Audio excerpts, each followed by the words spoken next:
guys, welcome back to our vibes. Right now, ATR fans, హైపెక్కించు ఆపండ్రా బాబు. హైపెక్కించడం ఏంట్రా స్వామి. Social మీడియాలో మొత్తం ఎన్టీఆర్ ఫ్యాన్స్ అయితే హైపెక్కించుకుంటున్నా ఉన్నారు. వీళ్ళు ఎక్కించుకోవడం కాకుండా కామన్ ఆడియన్స్ కూడా అసలు డేట్ అనేది మర్చిపోకుండా హైపెక్కిస్తూనే ఉన్నారు భయ్య. ఏం డేట్ అనుకుంటారా? అదే టీజర్ డేట్ భయ్య. అసలు టీజర్ కే వీళ్ళు చేస్తున్న రచ్చ అంత ఇంత కాదనమాట, నెక్స్ట్ లెవెల్లో ఉంది.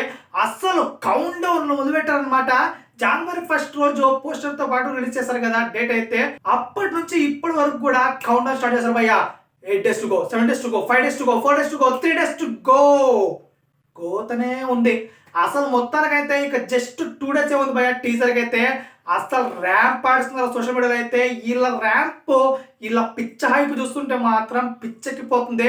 ఈ హైప్ తోనే పోయేలా ఉన్నారు వీళ్ళైతే. అండ్ ఇంకొకటి ఏంటంటే, వీళ్ళు ఒక ట్రెండ్ సెట్ చేయాలని చూస్తున్నారు. అదే సండే 6 PM కి. మండే అయితే రిలీజ్ కాబోతుంది టీజర్ అయితే.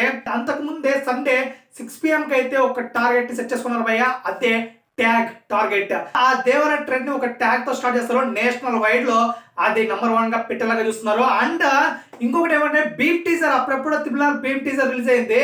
దానికి ఏకంగా 930K ఫీట్స్ కొట్టి నంబర్ 1 ప్లేస్ పెట్టారనమాట. ఇప్పుడు దాన్ని బీట్ చేయాలి ఎన్టీఆర్ ఫ్యాన్స్. 930K అంటే ఈజీగా 1 million పెట్టాలి. అప్పుడే ఒక హైప్ వస్తుంది, వేరే లెవెల్ ఉంటుంది. ఈ దీనికి కనుక బీట్ చేస్తే యూట్యూబ్ రికార్డ్స్ లేవే పారేస్తారు, అందులో డౌట్ లేదు. వీళ్ళు ఇలా చేయడం వల్ల సోషల్ మీడియాలో కాకుండా అసలు ఆఫ్లైన్ కూడా వెళ్ళిపోయింది ఈ న్యూస్ లో అయితే. అసలు 8 days to go, 7 days to go ఇలా కౌంట్ డౌన్ పెట్టగానే మొత్తం చాలా మంది అయితే రియాక్షన్ ఇస్తున్నారు ఆఫ్లైన్ లో కూడా. సో ఇది చాలా బెస్ట్ అనమాట. ఎందుకంటే వీళ్ళ లైక్స్ టార్గెట్ కి అండ్ యూట్యూబ్ రికార్డ్స్ అయితే చాలా బాగా పనికొస్తుంది వీళ్ళ ట్రెండింగ్ అయితే.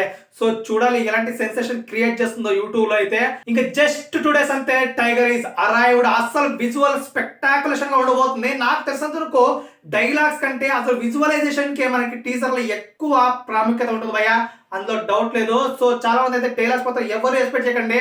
100%, 90% అయితే ఖచ్చితంగా విజువల్స్ ఉంటాయి. మనకి విజువల్ చూపించడానికే ఈ క్లిప్స్ వస్తున్నారు అనమాట. సో మొత్తానికైతే మీరు జస్ట్ ఒక్క డైలాగ్ అయితే ఎక్స్పెక్ట్ చేయొచ్చు, అంతకు మించి కూడా ఎక్స్పెక్ట్ చేయడానికి లేదనమాట. సో ఇదే హైప్ తో ఉండండి, ఇదే కంటిన్యూ చేయండి. అస్సలు డిసప్పాయింట్ గారు ఇక VFX తో మాత్రం. మీరేమనుకుంటారు గైస్ క్లిప్స్ గురించి, ఫ్యాన్స్ రచ్చ గురించి? తప్పకుండా మన కామెంట్ లో తెలియచేయండి. And please subscribe to vibes.